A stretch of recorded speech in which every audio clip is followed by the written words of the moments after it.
Anaton Ebanghelyo para ni kalima nga Domingohan Kwaresma tuig ay sumala kang San Juan, Kapitulo 11, versikulo 1 ngadto iton 45. May usa nga tawo nga Lazaro ang ngaran.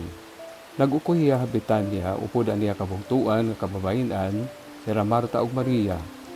Amo ini nga Maria ang nagbubuhin pahamot ang mga tiil han Ginoo ngan ginpahiran han iya buhok. Nasakit si Lazaro nga iya bugto. Nagpatugon ini nga magbugto nga kababayen-an ngadto kan Hesus nga sidngon hiya, Ginoo, masakit an imo suok nga sangkay. An pakabati ni Hesus sini nagsiring hiya, diri ikamamatay ni Lazaro ini nga sakit. Nahinapo ini basi pasidunggan ng Dios ngan pinaagi hito pasidunggan manliwat ang anak kan tao. Hinigugman ni Jesus sira Marta, Maria ug Lazaro. Ang pagabati niya nga masakit ni Lazaro, duhaan ay kaadlaw aniya ginpalabay sa hiya kumadto. Katapos nagsiring hiya ngadtuhan iya mga tinunan, tana balik kita ha Judea.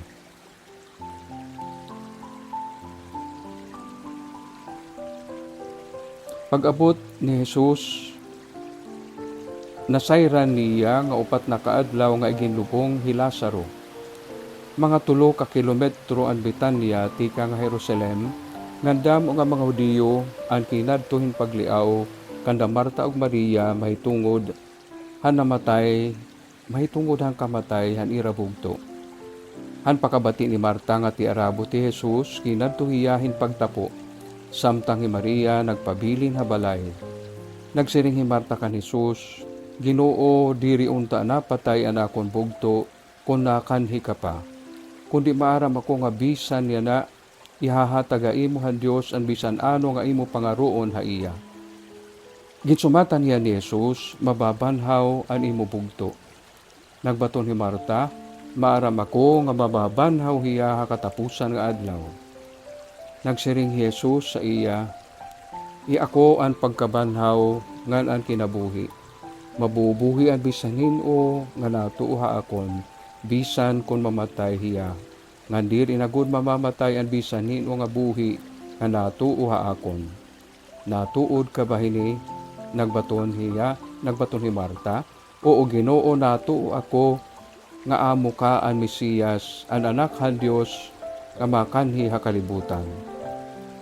Kinadto Jesus sa lubnganan, kainal panaliwat hiya hin kabido. Usaad to nga lungib, nga sinadhan hin bato. Nagsugo Jesus, kuhaan niyo an bato. Nagbato ni Marta, nga bugtuhan minatay. Naninimaho na hiya, yana Ginoo kay upat na kaadlaw, tikang hiya iginlubong. Nagsiring Jesus sa iya, diri ba nagsiring ako ha imo, nga hikikitan mo ang gahom han Dios kung tumuo ka? Ginkuha nira an bato. Hinanga di Jesus nga nagsiring, nagpapasalamat ako ha imo amay ko, nga pinamamatian mo ako. Maram ako nga dayuday ka na mamati ha akon, kundi ginyakan ko ini tungod hini nga mga tao, nga aan hiya na, basi tumuo hira nga ginsugo mo ako. Katapos niya magsiring hini, ginuliat hiya, Lazaro, gawas nga di. Ginawas an minatay nga inalikusan pahiya han iya mga tiil han mga dugnit hin paglubong. Pati an iya nawong.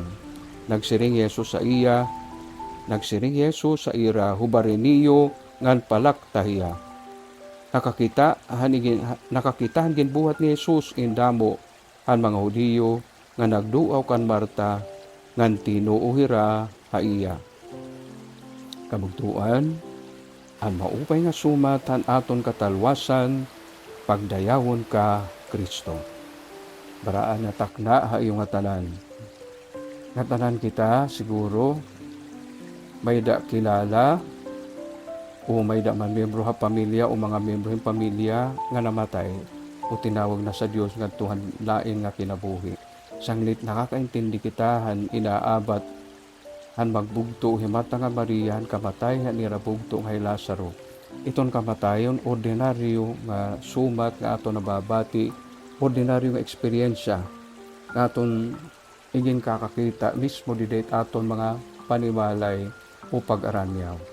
Pero usa ka butang igin tutudha aton han atong gimbatian nga ebanghelyo amo nga hi Lazaro natukdaw para haaton, natukdawhan nga tanan nga may ada pagkamamaratyon.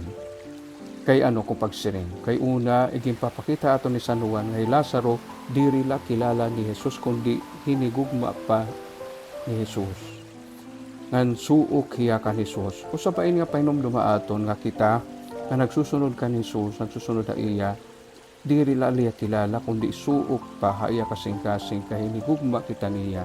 Nga nakabati kita nga Jesus mismo, nagpakita hini nga igugma, didahan iya, kabido, ngan pagtangis. Usa pa nga igin tutuduha aton nga ayaw kita kaawod hit pakikiangbit hit pagtangis ngan kabido hiton iba nga namamatayan. Kay bisan pa nga ni ang Ginoo Hesukristo nagbuhat ini, kay buhat ini hit kugma. Ikatulo nga importante nga mensahe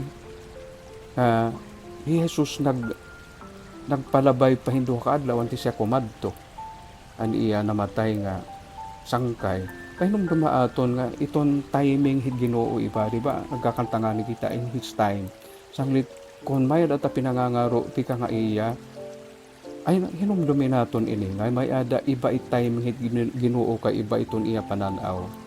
Ikatuloan gi importante kabugtuan didahan ira pagkahibaton pagkahimang raw nga himarta nga himarta siniring nga maaram yang mababanhaw niya bugta katapusan nga adlaw. Jesus siniring ki ako ang pagkabanlaw ug ang kinabuhi ngan iya inigin pakita dida mismo an iya pagsugo kan Lazaro gumawas ti kangalumnganan.